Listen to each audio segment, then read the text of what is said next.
Megan, Hello. how are you? Good, how are you? I'm well. Welcome to Menace and the Man. Sans Menace at the moment. Menace has to work a double. No problem. So, what did we catch you in the middle of? Nothing. I just had a nap earlier. You had a what? So, A nap? nap, yep. That's a good way to pass time during this quarantine. Yeah, it was pretty good. So, how are you holding up during all this? Um, I don't, nothing's really changed for me. I'm a pretty boring person. Like, I don't do much anyway, so it's not like I don't really go out and do a lot of stuff. So I get to play more video games, I guess. All right, all right. What games you playing? Right now, I've been playing the new Call of Duty Modern Warfare, like Season 3. Okay. What system are you on? I'm on Xbox. I'm a PlayStation 4 guy. Yeah, I get so much shit for that. I don't get the shit. You see, there's a lot of memes going around right now, especially with the quarantine. People have a lot of time on their hands.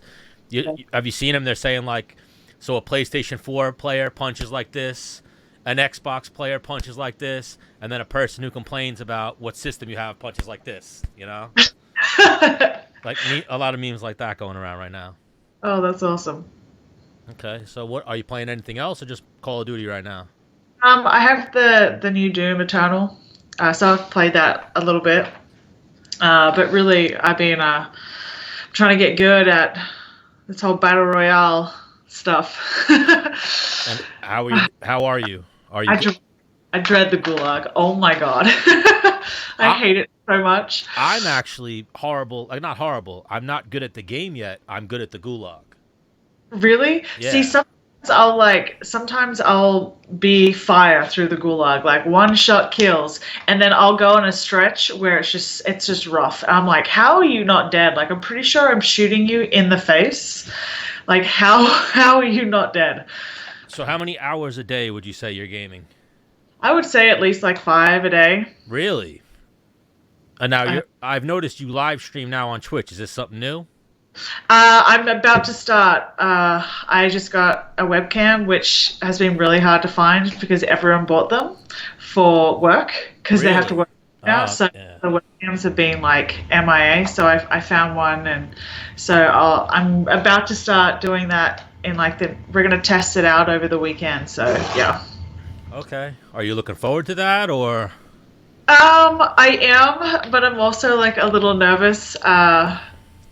For people to watch me epically suck.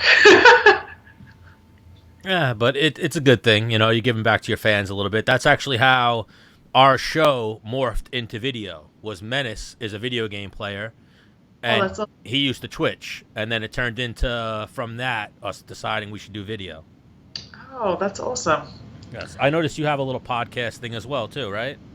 I do. I have a YouTube channel that I've kind of like made it my own now. So I kind of put out like a whole heap of different content, like fight breakdowns, interviews, um, happy hours, which is my new fun thing to do because I get to drink margaritas and answer questions. uh, we've brought out some fight camp video type stuff, like behind the scenes. So it's kind of a bit of everything. And how often are you doing the happy hours? Um, I don't know, like I kind of have done one like back to back weekends, so I don't know if I should make it like a weekly thing. I haven't decided yet. Well, what's ladies' night Thursday night? You should do it every Thursday night. Well, see, I can't continue that once this all goes away because I got to train.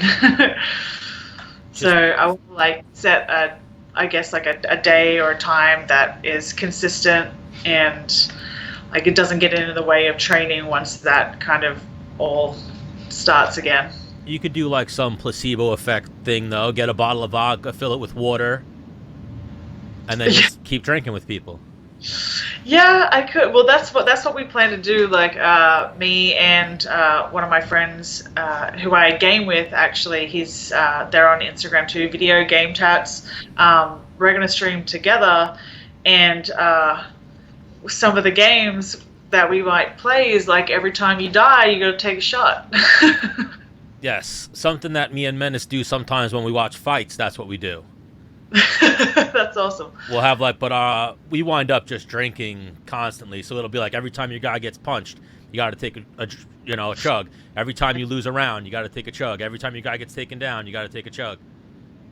So I can get. yeah, usually by like the second fight, we're a little tipsy. That's awesome. So now, are you training in this downtime, or? I'm doing what I can. Like I'm doing some one-on-one sessions with my strength and conditioning coach and with James, my coach. So we're doing as much as we can. Yes, I'm a big James Krause fan. We have talked about you in the past. You worked a little bit with Caleb as well, Mental Sensei. A little bit, yeah. Or at least spoke. Yeah, Menace worked with him as well, and then we've had him on the show. And then, yeah, he always when he was on, he was singing James Krause's praises. So. Yeah, he's an OG man. He's finally getting the recognition he deserves, so it's awesome to see. An OG and a fucking stud. Like that last fight, what'd he take on 19 hours notice? 19, yeah, it wasn't even 24 hours. Yeah, so that's crazy. If you're that guy, you know you got some balls right there. 100%. And now you're from Australia originally, right? I am, yes. Your accent's fading a little bit. I wouldn't say like I've got a really strong Australian accent, but every now and then, just because I've lived here for so long, that I'll have like a bit of an American twang. But for the most part, I hope I stick predominantly with the Australian accent. How long have you been in the States? I've been here for about 4.5 years now. Oh, so that's not that long. Feels long. Yeah. And where are you living? I live in Kansas City. And you've been in Kansas City the whole time? Pretty much, yep. How'd you wind up there? Well, my management at the time managed James, and that's how I kind of got connected with Glory and James in Kansas City. So. And now, when you're traveling for your fights, you're seeing the world's a lot different than Kansas City. Yeah. So my fight in Norfolk was actually supposed to be in Lincoln, and they switched it at the last minute, which I was like, I don't want to fight in Lincoln, Nebraska. Like, I'm so sorry, but I want to travel. Like, I want to be able to fly somewhere and see new places, and I feel like fighting is a really great way to do that. Like, I'm Australian, and I'd never been to Melbourne, so fighting in Melbourne was a great opportunity for me to go see a place in Australia that I hadn't even seen before. So, I love to travel, and I want to do more traveling. It's kind of hard because, training and fight camp and like being able to have a significant amount of time off, because there's really no off season in MMA. You're constantly training and you're constantly getting better, and if you don't, you kind of get left behind, which you don't want to happen. But I feel like you got to find that kind of balance between training and being able to experience life and not just get burnt out and doing the same thing every day. Oh, 100%. That's the fucked up thing about right now, the quarantine and gyms being shut down. There's that handful that only train for their fight, but then most of you guys train year round. You maintain something and then you peak with a fight camp. Yep. So now 100%. For all you guys, it's home workouts. Yeah, it's like doing what we can, and which makes it harder. But I think too, you get as much out of it as you want to put in. So even if you can't physically do a lot of the stuff, just those mental reps and those visual reps, and like watching fight footage or doing at-home drills. I think like. I feel like everybody has the opportunity, particularly during this very unique time, that you either let it kind of everything go downhill or you figure it out. There's always like two types of people: the people who just let it go to shit, people who figure it out and work their way through it and they get better and more successful on the other side. So it really just depends on what type of person you are, and there's always something that you can do. Oh, 100%. Even right now, introverts are like, I trained my whole life for this. I know, that's me. Yeah, I've been waiting for this. I was like, welcome to my life. Like I'm a big meme guy, and something we talk about a lot on this show are memes. Obviously, that's the world today is memes. That's like that. It's like, man, I don't like going outside, but I like doing at least one or two things, like something. Like I want this. Like I seen one the other day because I love memes too. That's all I do is just like see like find memes and send them to my friends. Even if they don't laugh, I get a good laugh out of it. But I seen one the other day. It was just like I want this all to end so I can be an introvert on my own terms. Yeah. A lot of my conversations are just memes back and forth. That's awesome. Like we don't even talk anymore. We just send memes back and forth. Or like lines from movies. Yes, I do the movie. I'm a little older. No, not older, but I'm out of the movie lines, if you will. Now I'm memes. Nothing but memes. Nothing but memes. Okay. Nothing but memes. That's awesome. It keeps me young, I guess. So, how old are you now? I'm 30. All right, so yeah, I'm 34. I'm not much older than you, but Yep. similar age group, if you will. I was maybe a senior when you were a freshman or something like that. Yeah. I was 90. I was born in 90, so. I was born in '86, so something similar. But so are you ever going back to Australia, or America is where it's at for you? Um, Particularly while I'm fighting, for sure, I'm staying in America. I haven't really thought long term on if I would move back post fighting career. Probably not, just because everything is kind of here. I'm interested in kind of transitioning into more of like an analyst post-fighting career, and it's easier to do that here because everything is here. But I haven't really given too much thought about it. I'm just fighting for now and doing my thing. All right, so and I've seen that as well. You've done some work with what is that, Invicta? Yeah, I've done some work with Invicta as an analyst and as a commentator now, which was really cool. And Shannon gave me the opportunity to come in on the last Phoenix series event. Myself and Jimmy Smith were able to commentate that fight, which was an amazing experience. And I've also done some stuff with the ESPN SportsCenter Australia. So the guys over there are awesome, and like I'm excited to do some more work with them this year once this all kind of ends. If this all ends. Yeah, well, I just seen today in Kansas City the stay-at-home order's been prolonged to May 15th. So it's they've added like another 2 weeks or something like that. I think that's gonna be everywhere. Yeah. Like I'm in New York, so I'm where it's like heaviest, whatever it is. We're the most fucked up here, apparently. But that's because we have like something crazy. I said it once on the show. I think it's 28,000 people per square mile. Damn. Or something. Yeah, something crazy. So we're all on top of each other. So we're fucked. But Kansas City, I've never been, but a little more spaced out, right? Yeah, it really just depends. Like where I live, I'm kind of south in more of like it's like a developing kind of neighborhood area, so it's not super busy. So whereas like if you in more of like downtown Kansas City, there's a lot of people down there. Okay.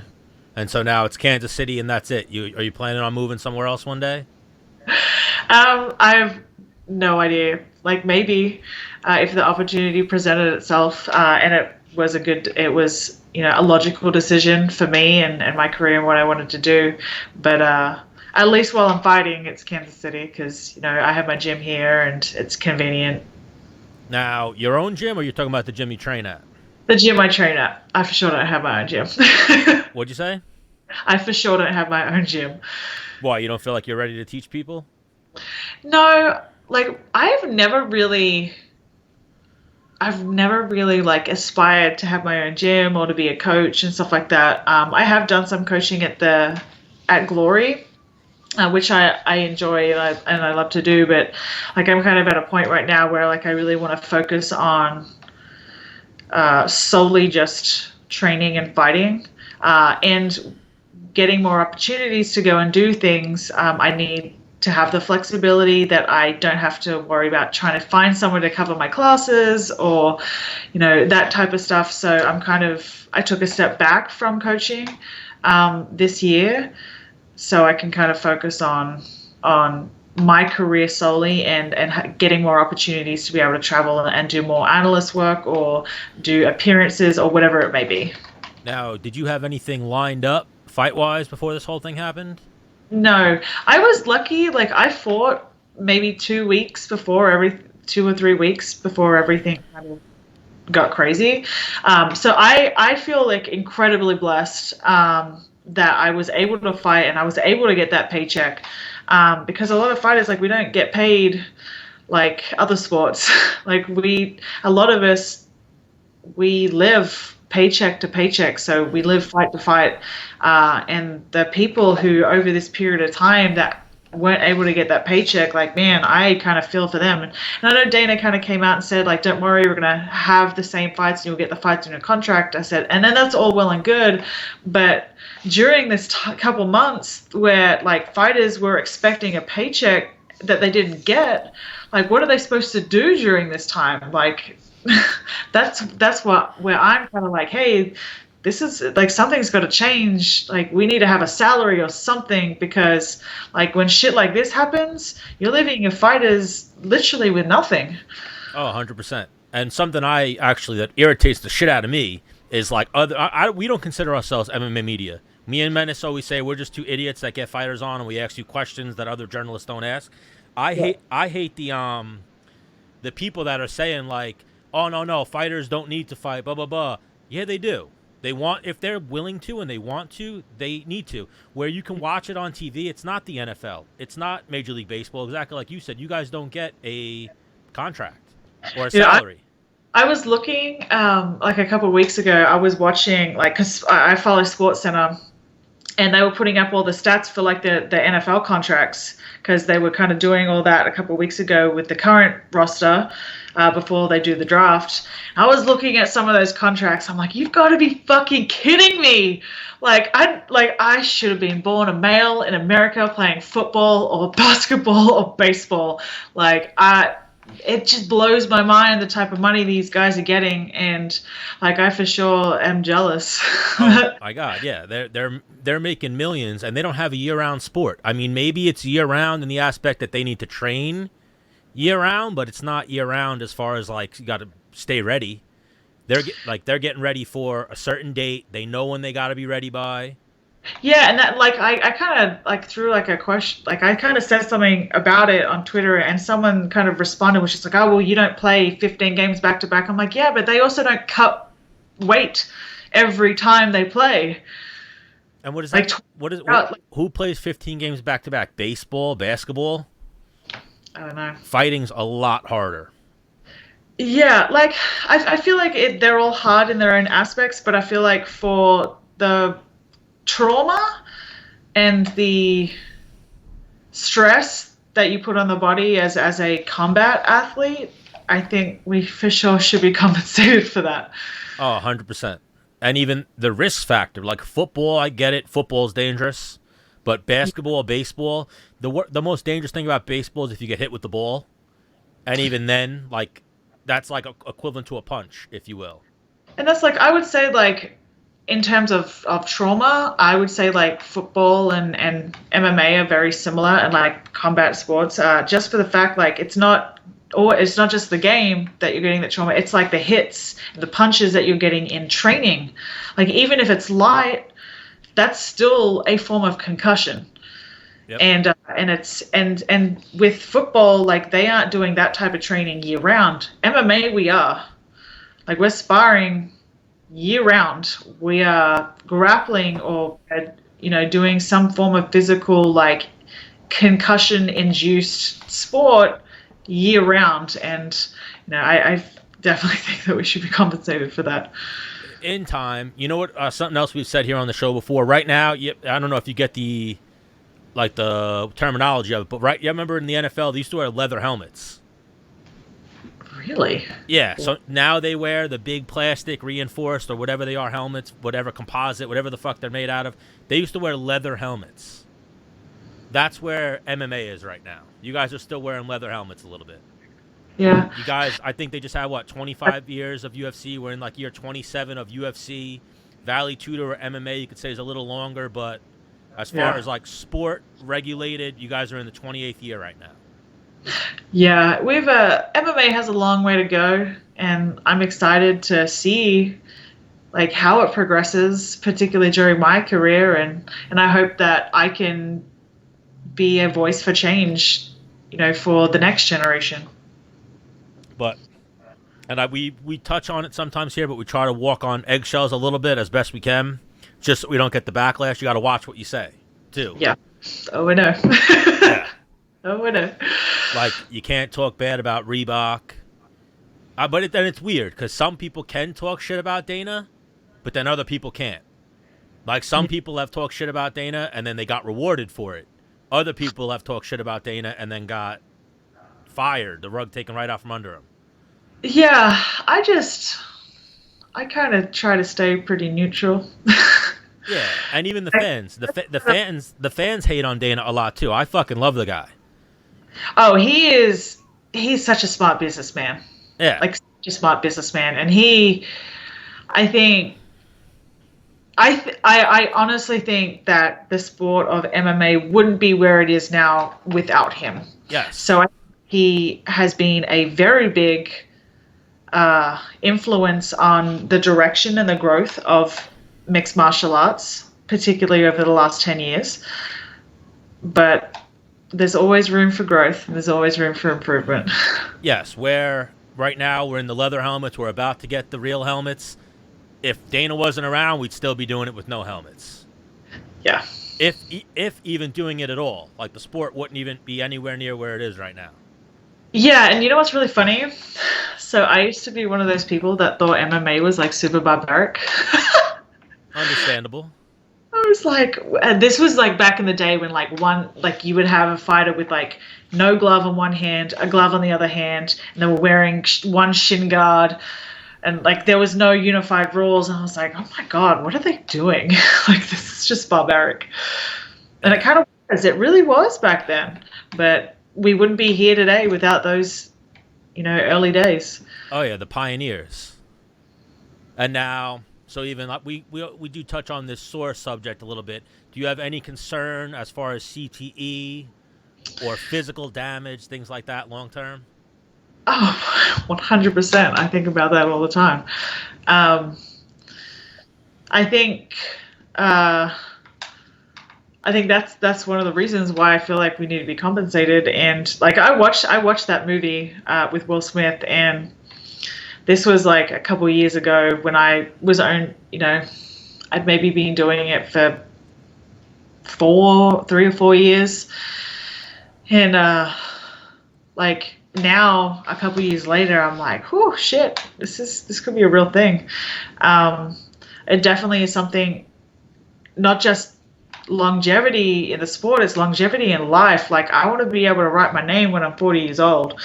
I don't want to live that type of life, and I think too, not just CTE, the stress that we put our bodies through, like when we're training like we normally are, like I wake up every day. Like, I swear to God, there is not one day that I wake up and my body feels fine. Yeah. Like, I always have like my knee or my hip or my back or like my shoulder or my hand. Like, there's always something, and that wear and tear and that constant stress and pressure that you put on the body in those positions, like, it will be interesting to see how we all are walking around and moving in 20 or 30 years time. Yeah, something that we've talked about. I think if you guys are under contract with the UFC, you guys should be given a salary. Whether it's even 30, 40, 50 grand, something. Higher up guys get 100 grand, 200 grand, and then you get your fight purse. And they need to, I get get the fight purse on top of the salary. Yes. Well, I like that. Okay. And then then what they should do is, and you'll definitely agree with this, get rid of the show and win. I get for the promoter side, the show and win is going to make you theoretically fight harder because you want that other 50 or 100 grand. You're going in there to win anyway. Yeah. You know what I mean? Like, I think they should get rid of the show and win, and they should do live scoring. Like, you should look up, and the way in that basketball game it says, 90 to 80, you should look up and say, oh shit, I'm down 2-0 I got to knock this guy out. Yeah. See, I like that. And also, too, like, instead of having one bonus, like, or 3 bonuses that you can get, I think it should be built in your contract that if you finish a fight, you get an extra bonus. It doesn't matter, like, it's not just 3 per fight card. It's like, if you have, like, 5 people on a card that finish the fights, all 5 of them should get a bonus. Like, there should be a bonus incentive, like, when, NFL players do, when they hit certain numbers, they get bonuses. Like, why shouldn't we not do the same thing if we finish? Exactly. It should just be, I think, you show up, you get your X amount. It's not a win bonus. It's nothing like that. But if you get a finish or a submission, a stoppage, you should get a bonus for that. It should be in your contract or something like that. That'd be cool. That's a great idea. Yeah, but you guys would need a union or something for that. You're right. Or you guys need Conor McGregor one day to stand up and be like, no, I'm not fucking fighting tomorrow. You're gonna fix everyone's contract or something like that, Yeah, like it's gonna take one of those big guys to really help that idea, but those guys that are in a position, or girls that are in a position to do that, get paid very well, so they don't need to. Yeah, and it's an individual sport. So, yeah. Well, that's even something, not to attack him, but like with Khabib recently. Like that Khabib, like whatever, went to Russia and then was saying, he did like a social media post and was like, I don't need to fight. I'm not the coronavirus. Like, look at celebrities and all these other people are staying home. Why does Khabib have to go fight? And it was like, because there's 20 other guys on the card that don't have Khabib money, that need Khabib's name to sell the card and make them bigger stars. And that's what I feel like too, is there needs to be a balance for fighters. Is, I think, so the NBA do an amazing job of marketing all of their athletes. Yes. And they make stars and names out of all of their athletes. And that's where I don't think they do that in MMA. They pick their big 5 or big 10. And you just see the rotation of content about those guys. Like, what's going to happen when Cowboy retires? What's going to happen when McGregor doesn't want to fight anymore? When Khabib doesn't want to fight anymore? You haven't built anybody up. Nobody knows who anybody is. And like, a perfect example, Alex Volkanovski. I love the dude, but you have a champion that has like 190,000 followers because you never built him. You never promoted him until he won the belt. Like, that shouldn't be the case. Like, they need to, I feel like, and this is MMA across the board. This isn't just UFC. This is MMA across the board. They pick their certain favorites, which is cool. Like, I get it. It's a business. But what happens when those fighters either don't deliver, or they move on, or they retire? Like, you have like a whole up and coming group of people that are amazing athletes, and they should have the following and the recognition that they deserve, but nobody knows who they are because you haven't promoted them. Yes, Volkanovski is a great example of that. Like, he's one of my dudes. Like, I fought in a couple cards with him. I am 100% on like Alex Volkanovski, and the only time I will ever go against Max Holloway is if he fights Alex Volkanovski.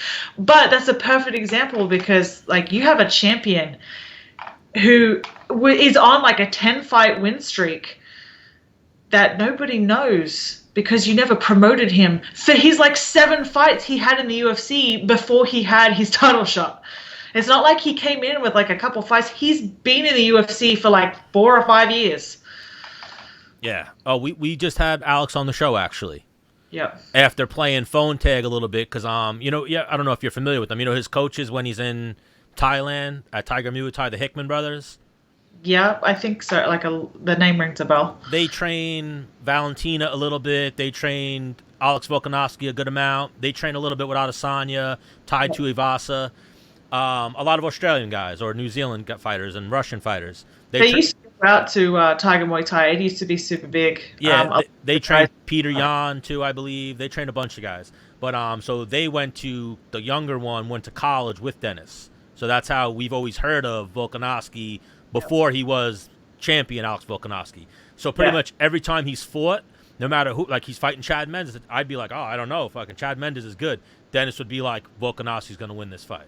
See, that was me. Yeah. Like, because I fought Kat Zingano on that card. The guys are like, nah, like, Chad's just hits too hard. He's too good. He went out there and finished him in the second round? Mauled him. Yeah. Like, absolutely him mauled him. Like, I was like, I told you so. And then, like, every one of his fights, like, he's countered the Jose Aldo fight, or Jose Aldo, however you pronounce it. Same thing. He went out there and, like, clinically beat Aldo. Same thing with Max. Like, he is so, like, underrated, and I think that is part and part of the marketing on the UFC. Well, Menace didn't even know how good he was. Menace just knew what the Hickman brothers were saying. And so it happened with Valentina. They kept saying, nope, Valentina's the best. So every time she would fight, Dennis didn't even know much about her. Would be like, if they're saying she's good, she's good. I love her so much. She's such a beast. Like, can she just stop being so amazing, please? Yep. And now, like, even like with Volkanovski, we were talking about, he pretty much, other than a rematch with Holloway, the division's kind of cleaned out right now. Yeah. There's the Korean Zombie, and then everyone else kind of needs to fight and figure it out. You've got like Zabit. You've got some up and comers too, which they all need that fight or two. They're all a fight or two away from it. 100%. Like, he kind of cleaned through it all. Yes. Last time we had him on too as well, we were talking about shoeys. Yes. I've seen you do a shoey or two in your UFC career. So we didn't have a real shoe because me and Dennis had both on flip-flops. So Dennis had like a glass boot. Oh, my God. Yep. What's that movie? You ever see Beer Fest? No. Oh, they drink out of a glass boot. It's like a drinking game. So I had to do a glass shoey for Alex Volkanovski. Oh, my God. and now with the whole quarantine, I owe him an actual shoey. So I'm not going to do a shoey now for you because we said every time we get an Australian fighter on, I'm doing a shoey, but I owe you a shoey. Okay, excellent. I will hold you to that. Are you doing shoeys in your happy hour, or is it a little more classy? Just a little more classier, drinking some margaritas up in here. Like wine glasses. Yeah, I have like these really like cool fancy margarita glasses. So I'm like, we'll just go with some Jose Cuervo. All right, what's your drink of choice? Tequila margaritas, for sure, my drink of choice. Okay. Now, extra salt, of course. Another question we always ask, so now fight camp starts. When are you cutting back on the alcohol? I usually won't drink during camp. If I do, like, it won't be much, and I won't at least 6 weeks out. Like, like nothing at all. Like it's not really hard for me to not do that. And like even now, like I don't really drink much except like maybe we'll have like a couple on the weekends. Like it's, I don't know, and that was kind of one thing that I kind of thought about when I did start to drink again, because I didn't drink for like 5 years, and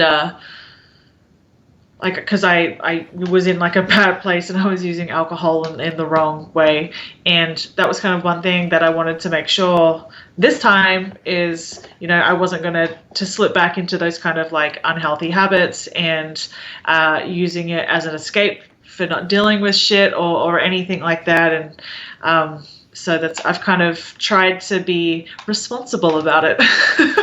Growing up a little bit. This whole adulting thing is really hard. Yeah, we have a beer sponsor here at Menace and the Man, Great South Bay Brewery, so we always... Oh, that's awesome. We always have something to drink. Well, that's convenient. Yeah, you know how it is. I video game, but I don't live stream or anything like that. Like, that's something Dennis will do, too. He'll live stream his video game, and then he'll do, like, every time I die, I'm taking a drink. Every that's time. Awesome. Yeah, so, you know how it is. You got to enjoy yourself. 100%.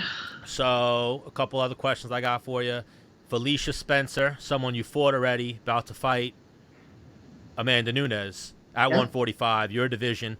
We don't know if this fight's going to be on Fight Island or if they're going to find a state for it. But Dana White says May 9th, these two are going to fight. They're both in America, so it's probably going to happen. Who do you got in that? I don't know. I'm definitely am going to be watching that fight, obviously, but I think Felicia is incredibly tough, and she brings some skills to the table. I just looking at her last fight against Zara, she struggled to close that range, and she kind of struggled a little bit with Chris as well, with like the striking, and someone who is physically very strong and is very well rounded. And I think it's going to be harder for her against Amanda, because Amanda is very crisp with her striking. She fights very long. She has a ton of power. She's an incredible athlete. She's very well, in the wrestling areas and on the ground as well. I'm pretty sure she's also a black belt in jiu-jitsu. And I don't know. It's MMA. Anything can happen. But I see it more in favor of Amanda than I do Felicia. But she's an incredibly tough athlete, and I'm excited to watch that fight to see how it goes. Oh, absolutely. I mean, Felicia's been on the show a few times, big fan of hers, but she's definitely the underdog in that fight. Oh, 100%. 100%. Like, but anyone who goes up against Amanda is an underdog. Amanda Nunes is scary. Well, maybe not for you, but if for even... something we would always joke about back in the day, we stopped because we thought it might turn into a real thing, is we would always talk about what would happen if Menace or me fought Cyborg. And then we were like, yo, it might really happen. Like, we might bump into her and she might be like, yo, I heard you guys talking shit all the time on your little fucking show. So we nipped that one in the bud a little bit and stopped doing it. But now, is that like one of the fights that got away? Because I feel like they pretty much brought you over initially from Invicta to fight her, right? And never happened? Yeah, and that's always been a fight that I've wanted, and we'll see what happens. Like I have one fight left on my contract, so we'll see what happens after this fight. It could happen. We never know. Oh, so one fight left, and now they haven't, obviously a lot of crazy shit going on right now. They haven't hit you up to renegotiate or anything yet? Yeah, I don't really have a lot of control of, my management kind of do all that for me. So, but I told them, I told the UFC, Tim, my manager, spoke with Mick recently, and I told them, hey, because there's a lot of fighters that are like, oh, I don't really want to go out of my house right now. I want to say, I told them, I was like, hey, I can make weight on a week or 2 weeks notice. If you need me to fight and it's a favorable matchup, I'll be there. So I'll fight whoever. I don't give a shit. I'll make weight. I could make weight next Friday if I needed to. My weight is so low, so that's not really an issue for me anymore. So it's I'm down. If they want me to fight, I'll fight. I don't give a shit. So something that we do have here that works for us is, obviously in real life you can't be like, yo, what do you weigh to a girl? But because you're a fighter, we know what you fight at. Roughly, what do you walk at? So is it a tough weight cut to 45 or not too bad? It's not as bad as it used to be, but I definitely have to be on my shit. The heaviest I ever got was 176. That was before the Holly Holm fight. That was rough. But we changed so much up with my training and my diet. And so I very rarely see above 160 these days. Okay, so yeah, that's 15 pounds, right? Yep. Let me make sure. I don't do a lot of math because I don't go out of the house anymore. So, all right, 14 pounds, we'll call it. So, yeah, that's not that bad. So, if they offered you a fight for Fight Island in a month, you'd be all over that. I'll do that in a week. Yeah, I've seen some people that are, I don't want to go out of my house. I don't want to train. I'm not, a perfect example, a friend of the show, Aljamain Sterling. Yeah. He was like, I'm not interested in accepting a fight. I'm not interested in talking about a fight because the world's kind of shut down. But then you see Henry Cejudo, for instance, a guy who he could have fought, was like, I'm in training right now. I'm doing a quarantine camp. I'm getting ready. I have 3 or 4 people around me all day, and I'm getting ready to fight in May. Yeah, and I don't, I'm not, I'm not above payday. Like we talked about earlier, we don't get paid a lot. So if I can get a payday, I'm gonna take a payday. I need to put me and my family or what, my life, what my career, whatever you want to call it. I need to put my financial situation, whatever it is, first. Like, and if that means an opportunity comes up to fight, I'm gonna take it. Like, I'm not above a payday. I think a part of it too is what part of the country or where in the world you're from. Like Aljamain being from New York, it's considered pretty bad here. So it's like, it might be a little more risky for me to fuck around outside or go in the gym and do stuff than, I don't know what the numbers are like in Kansas City, but I know in like California, they're supposedly not too bad. Arizona, they're not too bad. Other parts of the country might be opening up, but New York we're fucked here a little bit. I think like here in Kansas City, like it's projected to peak at the end of this month, so that's why they're extending the stay-at-home order for another 2 weeks. But we'll see what happens. Like, one thing, like as I'm sure you know, interviewing James is we have something different at Glory. Like, our mentality is different. Like, we're all ready to take a fight on like a week or 2 weeks notice. And that's why we train all year round for these opportunities. Because I feel like this is one of those times where, whatever sport you want to be in, like it's kind of an excuse to not do anything, not train, eat whatever you want, get fat, get out of shape.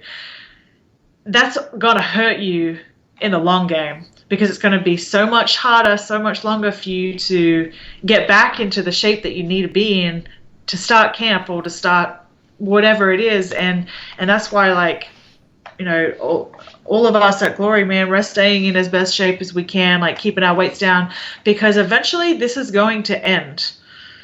And you want to be ready straight away for those opportunities. You don't want to have to be like, no, sorry, I'm like 40 pounds from weight because I didn't do anything for 3 months. I haven't done anything. I haven't trained. I didn't keep my weight down. I wasn't disciplined. And hold up, like, I need 3 months. I need a 3-month camp because I can't make weight. Oh, yeah. Like, you've seen how the UFC is. If they offer you a fight and you don't take it, they go, okay, we're going to move you down here a little bit. 100%. And, like, you're a professional athlete. Your body is literally, like, how you pay the bills. Like, why would you let it get to a point where you're not able to do your job? Mm-hmm. Like, that's, I don't know, that's just our mentality, and we're ready to take fights on short notice if need be, and we'll be ready. Yes, we spoke, like I said, a little bit about Mental Sensei. He was going to hook us up with James, and at one point I think we had him, like, tentatively on the show, but we didn't get him on yet, but we'll work on that. But we finally got Megan Anderson. We made it work, yes. Yes. So before we let you go, a question we always like to ask is your dating life. What is that like? I don't know. Right now, non-existent, I'd imagine, because of the quarantine, or do you have a boyfriend? Anything going on? What's going on with you? I like to keep my personal life pretty private. I don't say anything about anything. Nobody knows anything. Okay. What is your type? I don't know. Oh, so you keep it that vague. Mm-hmm. You're not even going to let us know if you're into men or women? Nope. Okay. We'll leave it up to our imagination. We like that. Keep it interesting. So now I'll get your gamer tag, and we'll try to kill some people. I'll show you how to handle the gulag, and let's go. We'll squad up one day. We'll squad up. Now with the quads, makes it so much harder with the 4 instead of the trios. But you know what it is? I don't know. Do you play Fortnite at all? I have not. No, I haven't played much Fortnite. Call of Duty with the Battle Royale, same thing as Fortnite. You got to work as a team. If you're going to play squads, it has to be like a team moving like you're a fucking... Oh, 100%. Like, every time like you split, it just goes to shit. Yeah. Like, you have to go as a group everywhere. Yes. So what you'll get in Fortnite a lot is you'll drop in as a squad, and you'll get the people who just start doing their own thing. Then when they die, they start yelling in the headset like, come get me. Come get me. It's like, bro, you shouldn't have fucking left. Now the whole team's going to die to come get your card, you know? It's like, why'd you leave? Yeah, you fucking just killed the whole team. So you got to, that's the one piece of advice I can give you. Stick with the squad. Stick with the squad. Got it. But watch me giving you advice. Then when I get on, you're like 10 times better than me.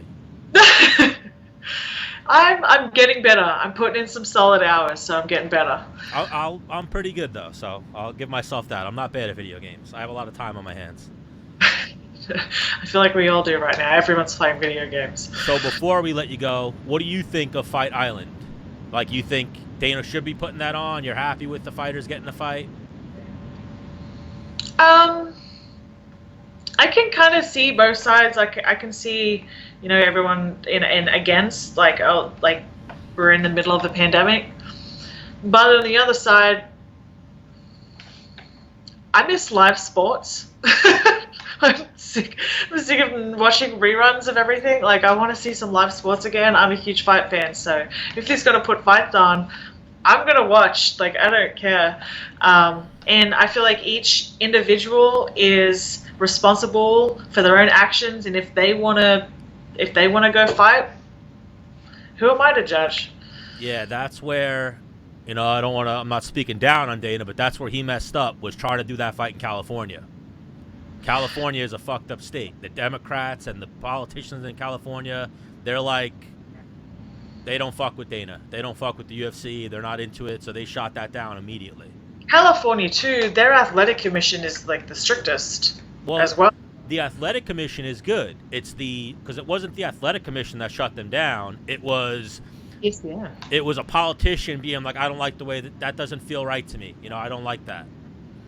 Yeah, and like obviously, if you're under Disney, like they're very family friendly, and they're obviously not going to do anything that's going to be very bad for public relations. So I 100% understand their decision to. Yeah.